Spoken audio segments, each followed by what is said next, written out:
घर के लिए कितनी जरूरी होती है। आइए देखते हैं। अरे बहू, ये देख, सारा साबुन बर्तन में रह गया। ये नौकरानी कोई काम नहीं करती, गंदा काम करके चली जाती है और ढेर सारा पैसा ले जाती है। अरे मम्मी जी, उसने तो साफ किया ही था। मेरे ही हाथ से इस ग्लास में सर्फ गिर गया था। अरे बस कर झूठी, उसे बचाने के लिए सारी जुगत लगा ले, लेकिन मैं तो इसे निकाल कर ही रहूंगी। हमारे जमाने में ना कोई नौकरानी थी और ना ही ये चिकने बर्तन। चूल्हे के जले बर्तनों को राख रगड़ कर साफ किया करती थी मैं। अरे माँ जी, मैं कहाँ बचा रही हूँ उसे। और वैसे भी आजकल नौकरानी जरूरत नहीं, स्टेटस सिंबल बन गया है। अब आप बताओ, मैं मुन्ना को नीचे घुमाने ले जाऊं तो लोगों से क्या बोलूं? झाड़ू पोछा खुद लगा रही हूँ। लोग सीधा यही पूछते हैं कि कौन सी नौकरानी काम कर रही है तेरे घर पर। अरे बस कर, ये भी कोई बात होती है? मम्मी जी, आप नहीं समझेंगी। शाम को नौकरानी घर आकर काम कर ही रही होती है कि सास को कहती है, माँ जी एक बात बोलूं, बुरा न मानना। अरे वैसे तो मुझे तेरी शक्ल ही पसंद नहीं है, बात क्या खाक पसंद आएगी। अरे माँ जी, सुन तो लीजिए क्या कह रही है। तो मैंने कौन सा उसका मुंह पकड़ लिया है? अरे माँ जी, वो लाल साड़ी पहनती हो ना पहना करो। सास का गुस्सा अब तो 7वें आसमान पर होता है। अरे वाह जी वाह, क्यों ना पहना करूं? और तू होती कौन है ये बताने वाली कि मैं क्या पहनूं क्या ना पहनूं? अरे माँ जी, पूरी बात तो सुन लो, वो बोलना क्या चाह रही है। अरे बुरा न मानो आंटी जी। अरे कौन आंटी? अपनी उम्र देखी है तूने? 2-4 साल ही छोटी होगी मुझसे और मुझे आंटी बोल रही है। बहू सर पर हाथ रख लेती है। अरे अच्छी खासी उम्र दराज हो और आंटी ना बोलो। मैं तुम्हारी बहू से भी 4 साल छोटी हूँ। क्यों दीदी? बोलती भी क्या, एक तरफ सास यानी पति की माँ, तो दूसरी तरफ नौकरानी जिसके बिना घर का काम नहीं चल सकता। वो दरअसल माँ जी की शादी में बहुत जल्दी हो गई थी ना।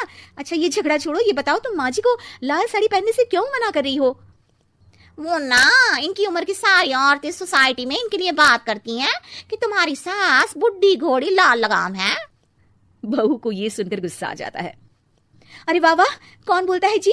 खुद क्या है यहाँ की औरतें, बाल सफेद लेकिन टाइट जींस और कोई कुछ भी पहने।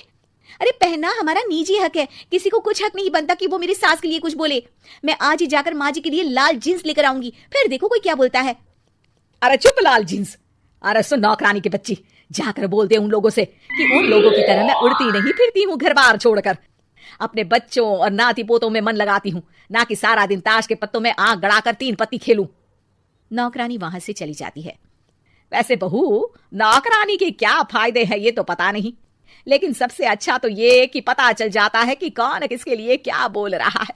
सोसाइटी में तेरा नौकरानी रखने का इरादा बिल्कुल ठीक था। अगले दिन उन लोगों के घर की बेल बजती है। बहू दरवाजा खोलती है कि सामने कुछ औरतें खड़ी होती हैं। अरे बहू, कहाँ है तेरी सास? बुला जरा। अरे बहन जी, आप सारी एक साथ आइए आइए, कैसे आना हुआ? अरे 3 पत्ते खेलने आई हैं, क्यों खेलोगी? क्यों नहीं, वैसे भी बड़े दिन हो गए, एंटरटेनमेंट हुआ नहीं। बहू जा जाकर पकोड़े तो बना ला। अरे बस करिए, आगे कुछ पीछे कुछ। वैसे तो कहती है कि परिवार पर ध्यान देती है, हमारी तरह 3 पत्तियां नहीं खेलती। हमने कौन सा परिवार छोड़ दिया? सास सक पका जाती है। अब ये किसने कहा? मैं तो कहती हूँ कि मैं भी थोड़ा बाहर निकलूं। आपने ही तो कमला नौकरानी से ये सारी बात की थी। सास और बहू को अब सारी कहानी समझ आ जाती है कि सोसाइटी की औरतें क्यों भड़क रही हैं। माफ करिए आंटी, मैं छोटी हूँ, लेकिन फिर भी पहले तो आप लोगों ने माँ की लाल साड़ी का मजाक उड़ाया था ना। हाँ उड़ाया था, लेकिन उससे पहले तो तुम लोगों ने हमारी जींस के बारे में बात की थी। अरे क्यों ना पहने हम जींस, तुम्हारे पैसों की थोड़ी ना है। सास और बहू सर पकड़कर बैठ जाती है।